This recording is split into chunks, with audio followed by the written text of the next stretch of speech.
Olá, pessoal! Iniciamos agora a nossa segunda unidade de ensino e aprendizagem da disciplina Ética e Trabalho. Na unidade anterior, nós imergimos no conceito de ética e moral e também em estratégias e métodos propostos por filósofos de diferentes tempos, sobre a ética. E também conhecemos um pouco dos valores educacionais de cada tempo. Agora nós vamos voltar, para esses tópicos aqui neste momento, que é no conceito de educação, as características, os valores educacionais, os valores da prática educativa do tradutor e intérprete de Libras e sinais, e o código de ética do intérprete, que a gente toma como referencial apenas para exemplificar. O que é educação? É importante nos determos na concepção do que é educação. Etimologicamente, ela advém de verbos como educare e verbo educere, que são expressões do latim. Educare significa alimentar, criar, que é algo que se dá a alguém, algo externo. E educere, que significa conduzir para fora, fazer sair, tirar de. Então, esse conceito, ele apresenta duas perspectivas, que no olhar de Ivanilde Apoloceno, uma das estudiosas na área de filosofia da educação, vai dizer que há uma contradição de sentido nessa raiz.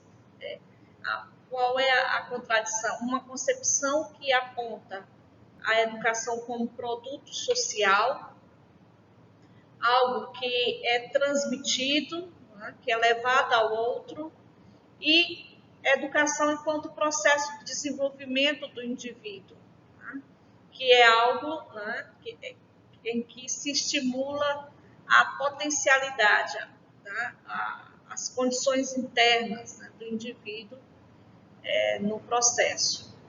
Mas a Ivanilde vai trazer um terceiro conceito mais completo, onde vai se entender a educação como processo dialético e de interação entre indivíduo e sociedade. Então, esse conceito, ele compreende, que a educação é um processo de formação global do ser humano, que leva em conta os aspectos biológicos, psicológicos, sociais, culturais. Todos esses elementos são importantes. Há interferência, pois há interferência tanto dos fatores externos, que a gente diz sociocultural, como também dos fatores internos. O próprio ser humano pode influir e alterar essas condições externas. Então, é um movimento, há uma dialética aí. Bem, mas quais são as características do fenômeno educacional? Então, a educação ela é um fato existencial, algo que se dá nas relações do homem com o mundo, no mundo, aprendendo e conhecendo. Ele é teleológico, pois visa uma formação, uma finalidade. Aí, se a gente voltar para a LDB, para a própria Constituição Federal, está previsto finalidades educacionais. E ela é contínua. Os seres humanos, eles buscam continuamente formar-se, conhecer o que está no seu entorno. Ela é um processo histórico, social, cultural, político e contraditório. Então, nós temos aí, faz parte da história, o homem, situado num tempo e espaço, constrói a sua história, constrói o seu aprendizado, os conhecimentos. Ela é social, porque se dá na relação, é cultural, é uma produção cultural, é político, porque visa uma intervenção no meio social, e é contraditório, porque ao tempo que busca uma conservação, ela também busca uma ruptura de valores. aqui nós vamos fazer uma relação entre educação e ética. Afinal, como educar com ética? Vimos anteriormente na unidade 1 uma série de valores dominantes ao longo da história e também referenciais, né, de como educar naquele período. Bem, e hoje, né, a gente vai aqui nos ater a uma reflexão que o Souza, que é um dos estudiosos que a gente pesquisou, para nos guiar aqui. Então, para ele fazer essa reflexão, ele traz uma discussão sobre educação de massa e educação de qualidade. Né? Para responder essa pergunta, é preciso fazer esse resgate na história. Né? Ele vai nos dizer que a universalização da educação básica, né, é uma conquista ético-educacional. Né? E essa conquista ela se deu, né, pela conscientização, né, de que a educação ela é necessária para o desenvolvimento humano e para o próprio progresso social. E a resultante disso, né, é uma série de legislações, de mobilizações em vários países, no Brasil, né, e que se materializou numa legislação, né, no direito, né, de acesso à educação, além do acesso também da qualidade à educação. Se a gente conseguiu ampliar ao máximo, universalizar ao máximo a educação básica, por outro lado, há uma necessidade de dar maior qualidade a essa educação. Tá? E isso é preciso que se considere que a educação é um bem de primeira necessidade, assim como a alimentação, segurança e saúde. Né? Os bens conquistados, os benefícios conquistados ao longo da história, pelos conflitos, pela pressão popular, né, pelos movimentos sociais, né, em torno daquilo que a gente conseguiu conquistar em nível de legislação, precisa ser materializado, porque a ausência, né, da qualidade da educação, da efetivação desses instrumentos legais, traz danos, né?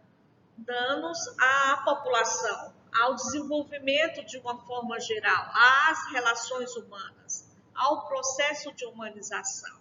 Né? Então, vamos aqui só destacar alguns instrumentos legais conquistados, ou bens, né?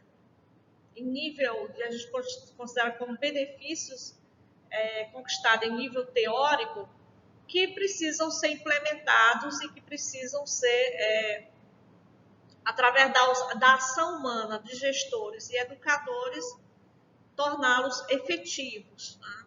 A Constituição Federal de 1988, né, que traz garantia de acesso, permanência, a Lei de Diretrizes e Bases da Educação, que traz princípios, finalidades educacionais, os planos de educação, né, que traz digamos, atualizações de como a educação precisa se organizar, ser financiada, como tem que ser melhorada os aspectos pedagógicos, né, de estrutura.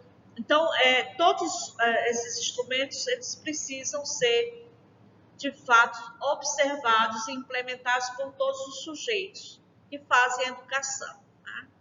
Porque essa é o que a gente considera como uma conquista ético-educacional. Então, era algo desejável e foi materializado. Agora, precisamos implementar, né?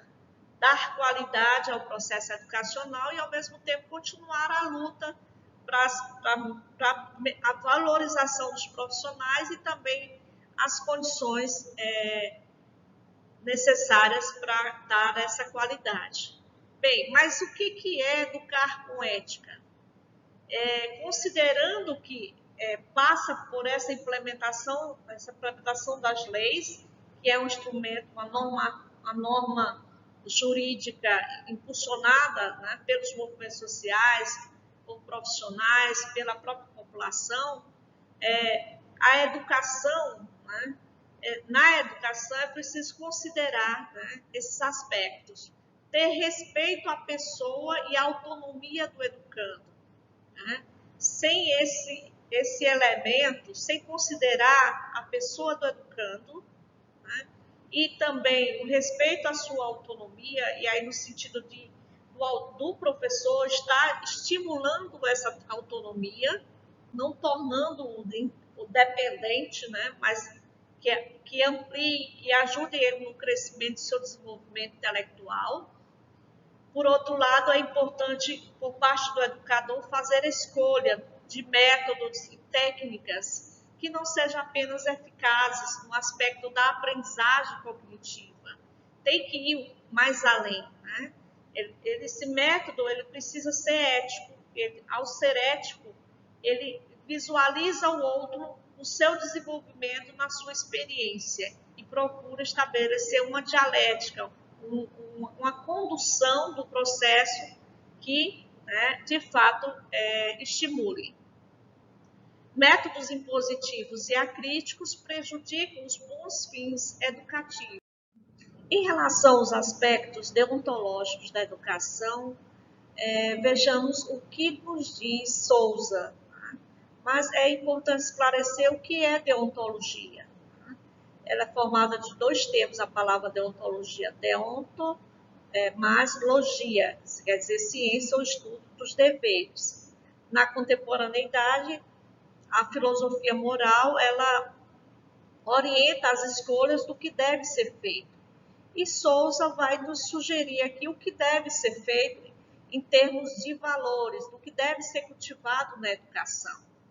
Aí, então, ele vai dizer que o exercício da cidadania e da democracia são valores importantes no processo educativo.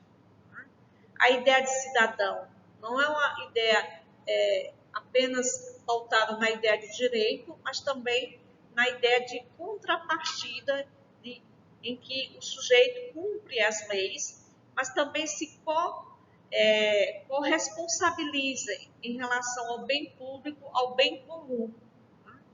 E viver e buscar implementar o ideário de democracia também é exercitar na prática o conceito, ou exercitar a cidadania, nessa perspectiva mais ampla. Né? Mas quais os fundamentos, né, democráticos de uma educação cidadã? Ele vai dizer, primeiramente, que é necessário ter fé no homem e promover uma educação para o trabalho, para a liberdade, para o tornar-se pessoa, para a cidadania, para a mudança, tendo em vista que nós vivemos em uma sociedade que tem suas desigualdades sociais e é preciso que o processo educativo estimule essas mudanças para que haja um processo de progresso e haja uma humanização. Né? Bem, mas isso só pode ser feito, né, com meios e recursos e métodos que combatam o autoritarismo. Além disso, os educadores, né, eles precisam entenderem e se entenderem como estão no processo de coeducação com seus educandos para a convivência democrática. Então, nós, educadores, também estamos aprendendo a sermos democráticos. E nesse exercício, nós também passamos esses elementos para o outro. Herbert de Souza vai dizer que, para a gente efetivamente implementarmos ou estimularmos a democracia e a cidadania, é importante partirmos e exercitarmos alguns princípios básicos, como a liberdade, a igualdade, a diversidade, solidariedade e a participação. Quer dizer, você precisa vivenciar para que, de fato, possa efetivamente viver os valores da cidadania e da democracia. E esses princípios básicos, eles são elementos importantes, aspectos importantes, né? Por exemplo, a liberdade, a igualdade, a diversidade, nós almejamos isso não só como fim, né? Mas também como é preciso que no dia a dia estejamos fazendo uma reflexão sobre os processos educativos, sobre as práticas, para ver até que ponto a minha ação possibilita uma emancipação do outro, até que ponto, né, o meu método, né, está considerando as pessoas, há um respeito, né, e se potencializa aí também a questão em respeito à diversidade, né? A questão da solidariedade e da participação crítica. Então, é preciso o exercício desses princípios. Além disso, né, não só a pessoa, o educador, né, precisa estar exercitando, mas também as próprias instituições, né, como a escola, a família, precisa estar colocando em prática esses princípios. Os valores que a gente detalhou no slide anterior, eles precisam também ser praticados, né, na educação especial, na educação inclusiva, né? Mas vamos aqui nos voltar para algumas especificidades que precisam ser problematizadas pelo tradutor e intérprete da língua de sinais. Né? Que valores, né, são necessários para uma prática educativa e qual é a viabilidade ética, né? Como ser ético na atividade, na profissão de tradutor e intérprete da língua de sinais. Então, para a gente problematizar aqui, nós trouxemos um estudo de Rose Monteiro sobre ética da interpretação da língua de sinais, mais da área de português, na sala de aula. E ela vai destacar especificamente a questão da alteridade como fundamento ético do tradutor e intérprete da língua de sinais.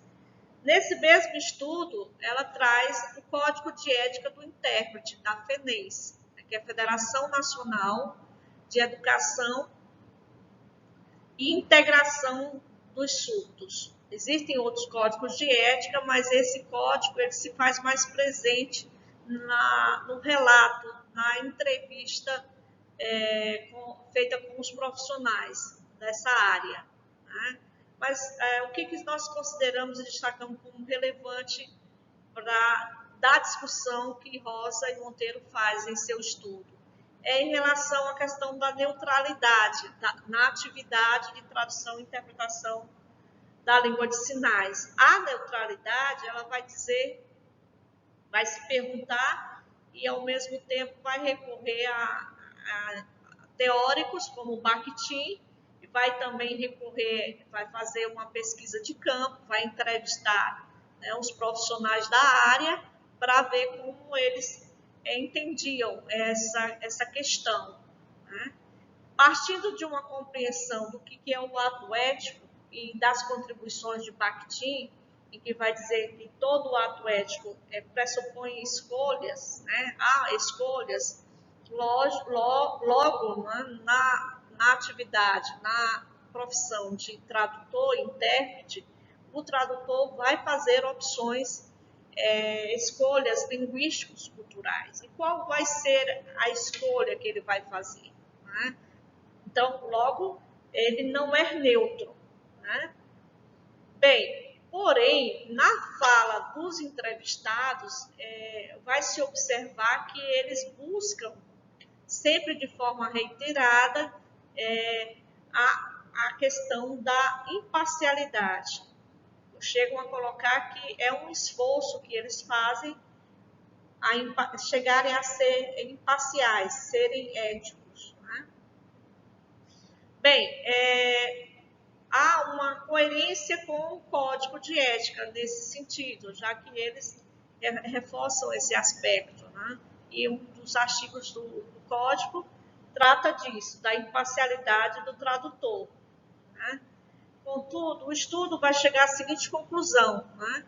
Que não há neutralidade e que a ética do tradutor reside em pautar a inclusão dos surdos na cultura em geral. Para ele pautar, né, a inclusão do surdo na cultura em geral, é preciso que o tradutor intérprete ele possa emergir na cultura do surdo. Né? Ele precisa do compromisso, do envolvimento e aprendizagem, né, dessa cultura. Do contrário, ele pode assumir uma opção que vai reforçar uma cultura que não possibilita o outro, né, o surdo, o acesso à cultura que está sendo disponibilizada. Então, a ética do tradutor vai estar em compreender e se envolver com o mundo, né, com a cultura da comunidade surda, para que esse processo de mediação seja inclusivo e não de exclusão do surdo na sala de aula. Por fim, deixamos uma pergunta para que vocês possam refletir sobre os valores educacionais e atitudes por parte do tradutor que realmente promovam a inclusão da comunidade surda. Essas são as referências que contribuíram com a discussão desta unidade de ensino. Enfim, agradecemos a todos e a todas essa oportunidade.